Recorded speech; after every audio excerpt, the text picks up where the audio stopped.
Welcome to our channel Telugu Prabha. నేను మీ journalist Yagnamurthy. SSMB 29 super star Mahesh Babu అలాగే టాప్ డైరెక్టర్ SS రాజమౌళి కాంబినేషన్లో రూపుదిద్దుకుంటున్నటువంటి సినిమా. భారత సినీ చరిత్రలోనే ఇప్పుడు SSMB 29 అనేది ఒక కీలక ఘట్టం కాబోతోంది 2027వ సంవత్సరంలో. ఎందుకంటే ఆ సినిమా ఇప్పుడు రిలీజ్ కాబోతోంది. అయితే ఆ సినిమాకి సంబంధించి ఇంతవరకు ఒక్కటంటే ఒకటి అధికారికమైనటువంటి అప్డేట్ అనేది దర్శకుడు రాజమౌళి కానివ్వండి, అలాగే నిర్మాతలు దుర్గా ఆర్ట్స్ వాళ్ళు కానివ్వండి, ఇంతవరకు కూడా ఒకటి ఇవ్వలేదు. దాంతో మహేష్ బాబు అభిమానులు చాలా డిసప్పాయింట్మెంట్కి గురవుతున్నారు. మహేష్ పుట్టినరోజు ఆగస్టు 9. ఆ రోజున వాళ్ళు చాలా ఎంతగానో ఆశించారు. ఖచ్చితంగా SSMB 29 సినిమాకి సంబంధించినటువంటి ఒక గ్లిమ్స్ లాంటిదో లేకపోతే ఒక టైటిల్ రివీలో అలాంటిది ఏదైనా ఒకటి వస్తుందని. కానీ రాజమౌళి మాత్రం ఒక చిన్నపాటి ఒక స్మాల్ రివీల్ మాత్రం చేశారు. అది ఆ సినిమాలో మహేష్ బాబు మెడలో ధరించేటువంటి ఒక రుద్రాక్ష మాల లాంటిది, అంటే శివుడికి సంబంధించినటువంటి ఒక చైన్. సో అందులో మనం చూసాం, అందులో ఏముండే గతంలో కూడా మనం చెప్పుకున్నాం. ఆయన అంటే శివలింగంతో పాటు ఒక త్రిశూలం, డమరకంతో కూడినటువంటి త్రిశూలం, ఒక రుద్రాక్ష, వీటితో కూడినటువంటి ఒక చైన్. సో దానికే ఆ టైంలో వాళ్ళందరూ కూడా చాలా ఉప్పొంగిపోయారు. అంటే మహేష్ బాబు ఇలా కనిపించబోతున్నాడు, మెడలో ఇలాంటి లాకెట్తో కనిపించబోతున్నాడు అని చెప్పేసి వాళ్ళు చాలా అల్ప సంతోషాలుగా ఫీల్ అయినటువంటి సందర్భం. కాకపోతే అప్పుడు రాజమౌళి ఒక హామీ ఇచ్చారు. నవంబర్లో SSMB 29కి సంబంధించినటువంటి ఫస్ట్ గ్లిమ్స్ని రిలీజ్ చేస్తామని చెప్పేసి. సో ఇప్పుడు తాజాగా మనకి అందుతున్నటువంటి సమాచారం ప్రకారం నవంబర్ 15వ తేదీ ఒక ఈవెంట్ జరగబోతోంది హైదరాబాద్లో. సో ఇప్పటి వరకు కూడా మన భారతీయ సినీ చరిత్రలో చూడనటువంటి ఒక ఘట్టం కాబోతుంది అని కూడా ఒక ప్రచారం అయితే జరుగుతుంది. ఎందుకంటే Hollywood top director, Avatar director అయినటువంటి జేమ్స్ కెమెరాన్ ఆ టైంలో తన సినిమా అవతార్ పార్ట్ 3 దాని ప్రమోషన్ నిమిత్తం ఆయన భారతదేశానికి రాబోతూ ఉన్నారు. సో అందులో భాగంగా ఆయన ఈ SSMB 29 టైటిల్ గ్లిమ్స్ దానిని ఆయన చేతుల మీదుగా ఆవిష్కరించబోతున్నారు అనేటువంటి ఒక ప్రచారం అయితే ఇప్పుడు సోషల్ మీడియాలో ఈవెన్ బాలీవుడ్ కానివ్వండి, టాలీవుడ్ కానివ్వండి, ఇండస్ట్రీ వర్గాల్లో అదైతే నడుస్తూ ఉంది, అది జరగబోతూ ఉంది అని చెప్పేసి. అయితే దీనికి సంబంధించి కూడా అధికారికంగా ఎవరూ చెప్పలేదు. జేమ్స్ కెమెరాన్ దాన్ని ఆవిష్కరించబోతున్నాడు ఆ టైటిల్ గ్లిమ్స్ని అని చెప్పేసి. అయినప్పటికీ కూడా నవంబర్ 15వ తేదీ ఎప్పుడు వస్తుంది అని చెప్పి ఇప్పటి నుంచే అభిమానులందరూ కూడా కళ్ళు కాయలు కాచేలా ఎదురు చూస్తున్నారు. కేవలం మహేష్ అభిమానులే కాదు, రాజమౌళి వీరాభిమానులు కూడా ఇప్పుడు లక్షల సంఖ్యలో దేశంలో ఉన్నారు.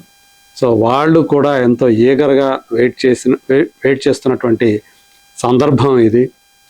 అయితే ఇప్పుడు ఇంకొక ప్రచారం, అలాగే ఒక చర్చ కూడా నడుస్తోంది. ఆ గ్లిమ్స్ ఎలా ఉండబోతూ ఉంది, రాజమౌళి దాన్ని ఎలా తీసుకురాబోతూ ఉన్నాడు. ఎందుకంటే గతంలో RRR సినిమా కానివ్వండి, అంతకుముందు బాహుబలి ఫ్రాంచైజీ కానివ్వండి, ఆయన చేసినటువంటి ఆ మార్కెటింగ్ స్ట్రాటజీ ఏదైతే ఉందో దానివల్లే ఆ సినిమాలు దేశవ్యాప్తంగా, ప్రపంచవ్యాప్తంగా అంతటి పేరు ప్రతిష్టలు సంపాదించుకున్నాయి. సో బాహుబలి 2 అనేది ఇప్పటికీ కూడా భారతదేశంలో అత్యధిక వసూళ్లు సాధించినటువంటి సినిమాగా, అంటే 2017వ సంవత్సరంలో అది రిలీజ్ అయింది. ఇప్పటికీ దాన్ని ఏ సినిమా కూడా, తర్వాత వచ్చినటువంటి ఏ భారతీయ సినిమా కూడా దాన్ని బీట్ చేయలేకపోయింది. అలాంటి రికార్డు దానికి ఉంది. సో అట్లాగే ప్రపంచవ్యాప్తంగా కూడా 1800 కోట్ల రూపాయల ఆ గ్రాస్ని కలెక్ట్ చేసినటువంటి సినిమాగా. అదే చైనాని తప్పిస్తే దంగల్ సినిమా ఏదైతే ఉందో అది 2,000 కోట్ల రూపాయల గ్రాస్ సాధించినటువంటి మొట్టమొదటి భారతీయ సినిమాగా పేరు ప్రతిష్టలు సంపాదించింది. కాకపోతే అందులో 1,300 కోట్ల రూపాయలు కేవలం చైనా మార్కెట్ నుంచే వచ్చాయి. సో అందువల్ల అది తప్పిస్తే మిగతా చూసుకుంటే మిగతా ప్రపంచవ్యాప్త ఇంటర్నేషనల్గా మిగతా ఏరియాలు కనుక చూసుకుంటే ఖచ్చితంగా బాహుబలి 2దే రికార్డ్ అవుతుందని చెప్పేసి అందరూ అంగీకరించేటువంటి మాట. మరి అలాంటి ఒక మార్కెటింగ్ తనదైనటువంటి అంటే ఎవరి ఇమాజినేషన్కి అందనటువంటి రీతిలో రాజమౌళి తన సినిమాల్ని ఒక పద్ధతి ప్రకారం క్రమక్రమంగా ఆ హైప్ని పెంచుకుంటూ ఎలా తీసుకువెళ్ళాలి, సినిమాని ఎలా గ్లోబల్ లెవెల్లో మార్కెటింగ్ చేయాలి, ఇటువంటి వాటిలో ఆరితేరినటువంటి వ్యక్తి కాబట్టి SSMB 29 ఆ టైటిల్ గ్లిమ్స్ కూడా టైటిల్ అయితే ఇప్పటి వరకు 2 పేర్లు వినిపిస్తూ ఉన్నాయి. ఒకటేమో అందులో ఉన్నటువంటి థీమ్ ఏదైతే ఉందో దానికి తగ్గట్లుగా ఉండేటువంటి గ్లోబ్ ట్రాటర్ అనేది ఒకటి, అంటే లోకాన్ని చుట్టేటువంటి ఒక వీరునిగా మహేష్ బాబు ఆ సినిమాలో కనిపిస్తాడని చెప్తున్నారు. అలాగే ఆయన ఒక సన్నివేశం ప్రకారం శ్రీరాముడి గెటప్లో కూడా కనిపించబోతున్నారు అన్నటువంటి ప్రచారం కూడా రీసెంట్గా బాగా వ్యాప్తిలోకి వచ్చింది.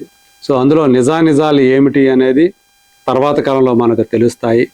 సో అలాగే వారణాసి అనేది ఇంకొక బలంగా వినిపిస్తున్నటువంటి టైటిల్, ఎందుకంటే ఆ వారణాసి నేపథ్యం కూడా ఈ సినిమాకి చాలా కీలకంగా ఉండబోతోంది అని చెప్పి సమాచారం. సో అందు గురించి ఆ వారణాసి అనే టైటిల్ ఇటీవల కాలంలో బాగా బయటకు వచ్చింది, ఇదే టైటిల్ కాబోతోంది అని చెప్పేసి. అయితే ఇందులో అభిమానుల్లోనే భిన్నాభిప్రాయాలు వ్యక్తమవుతున్నాయి.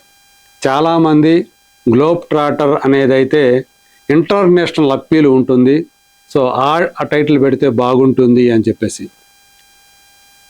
ఇంకొంతమంది ఏమో వారణాసికి దానికి గ్రీన్ సిగ్నల్ ఇస్తున్నారు, దానికి ఓటేస్తున్నారు. ఎందుకంటే జేమ్స్ క్యామరూన్ లాంటి వాడే అవతార్ అనేటువంటి ఒక భారతీయ టైటిల్ని పెట్టి దాన్ని, సో అది ఫస్ట్ మూవీ రిలీజ్ అయినప్పుడు అది వరకు ఉన్నటువంటి రికార్డులన్నిటినీ కూడా బద్దలు కొట్టి అది వరల్డ్ వైడ్ టాప్ గ్రాసర్గా నిలిచింది. సో దాన్ని చాలామంది గుర్తు చేస్తూ ఉన్నారు. సో అవతార్ అనేటువంటి టైటిల్ యూనివర్సల్ అప్పీల్ అయినప్పుడు వారణాసి అనే టైటిల్ ఎందుకు కాకూడదు అనేటువంటి ఒక వాదన వాళ్ళు చేస్తూ ఉన్నారు. సో ఇలాంటి వాదనలు, ప్రతివాదనలు, చర్చలు ఇవన్నీ నడుస్తూ ఉన్నాయి. అయితే ఇప్పుడు ఈ గ్లిమ్స్ కూడా ఎలా ఉండబోతుంది అనేటువంటి ఒక చర్చ కూడా మొదలైంది. అందులో ఒక అంటే రోమాలు నెక్కబడుచుకునేటువంటి యాక్షన్ ఎపిసోడ్ తోటి ఆ గ్లిమ్స్ని రివీల్ చేస్తారు టైటిల్తో పాటు అని చెప్పేసి కొంతమంది అభిప్రాయపడుతున్నారు. కొంతమంది ఏమో జేమ్స్ క్యామరూన్ స్టైల్లో లేదా ఒక హాలీవుడ్ స్టైల్ గ్లిమ్స్ తోటి అది రాబోతోంది, అంటే యూనివర్సల్ అప్పీల్ ఉండేటట్లుగా దాన్ని ఆయన తీసుకొచ్చే అవకాశం ఉంది అని చెప్పేసి చెప్తున్నారు. అలాగే ఇందులో మొత్తం ఆర్టిస్టులు ఏమైనా రివీల్ అవుతారా, కేవలం మహేష్ బాబు మాత్రమే ఆ గ్లిమ్స్లో కనిపిస్తాడా, ఇది కూడా చర్చకు దారి తీస్తూ ఉంది. సో మనకి మాత్రం ఇప్పటివరకు ఈ సినిమాలో 3 పేర్లు ఇప్పుడు వినిపించాయి. అంటే ప్రియాంక చోప్రా, పృథ్వీరాజ్ సుకుమారన్ ఇందులో భాగమైనట్టు ఆల్రెడీ మనకు తెలుసు. సో మహేష్ బాబుతో కలుపుకుంటే ఈ ముగ్గురే ఉన్నట్టుగా ఇప్పటివరకు కూడా, అంటే వాళ్ళు తమ సోషల్ మీడియా హ్యాండిల్స్ ద్వారా షేర్ చేసుకున్నటువంటి పోస్టులు ఏవైతే ఉంటాయో వాటి ద్వారా ఇవి మనకు తెలిసినాయి. అలాగే మాధవన్ కూడా ఈ సినిమాలో ఒక భాగమైనట్లుగా రీసెంట్గా బలంగా వినిపిస్తూ ఉంది. సో అట్లాగే ఈ సినిమా సంబంధించి ఇటు ఇండియన్ అటు హాలీవుడ్ ఇంటర్నేషనల్ టెక్నీషియన్స్ వాళ్ళ కలయికతోటి ఈ సినిమాని రాజమౌళి రూపొందిస్తూ ఉన్నాడు. సో ఇప్పటికే చాలా ఆసక్తికరమైనటువంటి ఘట్టాలని, సినిమాలో కీలకంగా ఉన్నటువంటి ఘట్టాలని రాజమౌళి చిత్రీకరించినట్టు మనకు తెలుస్తూ ఉంది. సో ఏదేమైనప్పటికీ కూడా 2026 కల్లా ఈ సినిమాకి సంబంధించినటువంటి షూటింగ్ పార్ట్ ఆల్మోస్ట్ మొత్తం పూర్తయిపోతుంది. సైమల్టేనియస్గా పోస్ట్ ప్రొడక్షన్ వర్క్ కూడా జరుగుతుంది. ఇది ఒకవైపు వారణాసి, ఇంకొక వైపు ఆఫ్రికన్ అడవులు, ఈ నేపథ్యం ఉంటుంది కాబట్టి, పైగా ఇది గ్లోబ్ ట్రాటింగ్ ఇతివృత్తం కాబట్టి విఎఫ్ఎక్స్ వర్క్కి చాలా ఎక్కువ ప్రాముఖ్యం ఉండబోతుంది. దానికోసం అంటే బడ్జెట్లో అత్యధిక భాగాన్ని విఎఫ్ఎక్స్కే కేటాయించారని కూడా సమాచారం మనకు అందుతూ ఉంది. మరి చూద్దాం, ఇప్పుడు రేపు November 15th ఏదైతే ఉందో, అంటే అక్కడ November 15th జరుగుతుందని చెప్పేసి ఎవరూ కూడా ధృవీకరించడం లేదు. కాకపోతే ఆ డేట్లోనే కొంతమంది November 16th అని కూడా చెప్తున్నారు. సో ఏదేమైనా థర్డ్ వీక్లోనే, అంటే November 3rd వీక్లోనే ఆ ఈవెంట్ ఒకటి జరిగే అవకాశాలు ఉన్నాయి.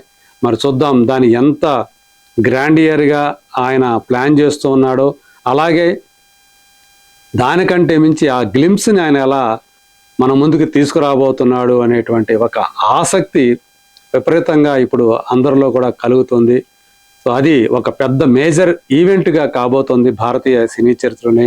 మరి రాజమౌళి ఎలాంటి సర్ప్రైజ్ని మనకి ఆ రోజు దాచిపెట్టి ఆ రోజు రివీల్ చేయబోతున్నారో, let us wait and see.